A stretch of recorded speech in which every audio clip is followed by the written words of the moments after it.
कामचोर देवरानी। एक बार की बात है, सुषमा अपने पूरे परिवार के साथ खुशी खुशी मोहन नगर में रहती थी। उसकी 2 बहुएं थी, पल्लवी और शिवानी। एक दिन दोनों बहुएं रसोई में काम कर रही होती है कि तभी उनकी सास सुषमा उन्हें बुलाती है। अरे बहू, जरा इधर तो आना। शिवानी, जरा जाकर देखना सासू माँ क्या कह रही हैं। दीदी आप ही देख लो ना जाकर, आपको भी तो सुनाई दे रहा है। अरे मैं आटा गूंद रही हूँ ना, तुम चली जाओ। हाँ तो मैं भी तो सब्जी काट रही हूँ ना दीदी। अरे बहू जल्दी आओ। वो ये तो जाएगी नहीं, मैं ही जाकर देखती हूँ कि क्या करना है। पल्लवी सुषमा के कमरे में जाती है। जी मम्मी जी, क्या हुआ? शाम को घर पर कुछ मेहमान आने वाले हैं, तो तुम अच्छा सा खाना बना लेना बहू। ठीक है मम्मी जी, आप बता दीजिए क्या क्या बनाना है और कितने लोग आ रहे हैं। सुनील की मौसी जी और उनका पूरा परिवार आ रहा है। कुल मिलाकर 3 लोग और हमें मिलाकर हुए 9 लोग। तो अभी से ही तैयारी करना शुरू कर दो। और हाँ, घर की सफाई भी कर देना, हाँ अच्छे से। जी मम्मी जी, सब काम हो जाएगा, आप चिंता मत कीजिए। पल्लवी शिवानी को घर में मेहमान आने वाले हैं इसके बारे में बताती है। क्या 9 लोगों का खाना बनाना होगा, घर की सफाई करनी है? बाप रे, सासू माँ ने तो हमें घर की नौकरानी ही समझ कर रखा है। ऐसा नहीं बोलते शिवानी, हम इस घर की बहू हैं और घर के काम करना हमारा फर्ज है।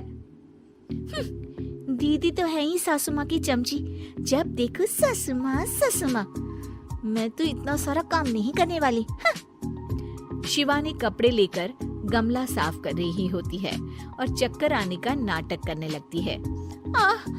मेरा सर चकरा रहा है। तभी वहाँ पल्लवी और सासू माँ जाते हैं। अरे बहू, क्या हो गया तुम्हें? मम्मी जी, बहुत तेज सर में दर्द हो रहा है।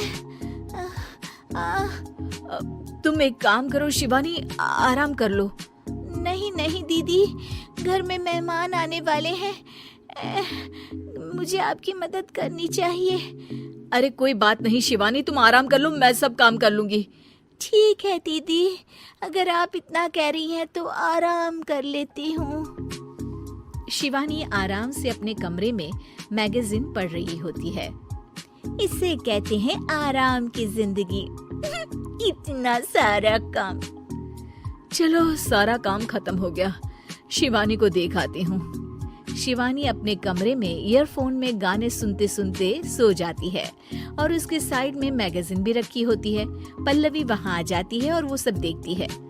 ओहो, तो मतलब सब काम चोरी का बहाना था।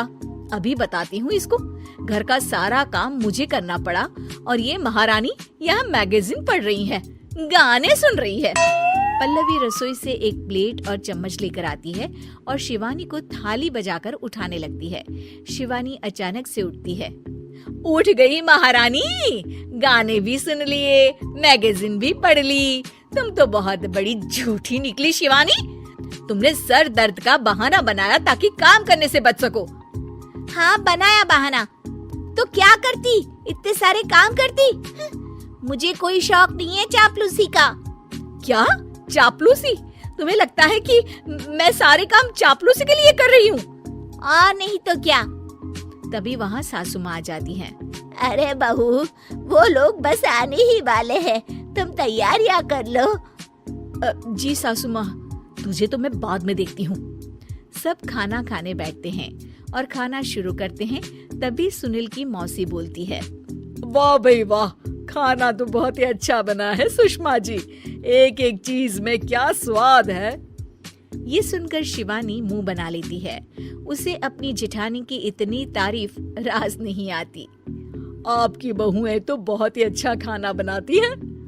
हाँ, बनाती तो दोनों ही अच्छा है, पर आज ना ये सारा खाना बड़ी बहू ने बनाया है। छोटी बहू की तबीयत ठीक नहीं थी, सो इसलिए।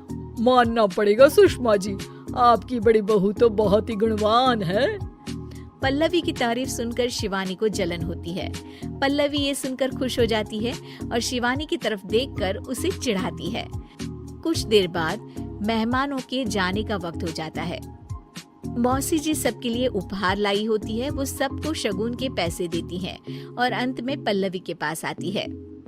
तुम्हारे लिए शगुन का लिफाफा तो है ही, पर बहू तुम्हें एक और उपहार भी मिलेगा इतना अच्छा खाना बनाने के लिए। मौसी अपने सोने के कंगन निकालकर पल्लवी को पहना देती है। ये लो, ये मेरे मनपसंद कंगन है, अब से ये तुम्हारे हुए। धन्यवाद मौसी जी। ये देखकर शिवानी तो पूरी तरह से जल जाती है और गुस्से से रसोई में चली जाती है। तभी वहाँ पल्लवी आ जाती है और उसे अपने कंगन दिखाने लगती है। देवरानी जी, अब आपका सर दर्द ठीक तो है ना? मुझे लगता है कि अब सर दर्द शुरू हो गया होगा आपका।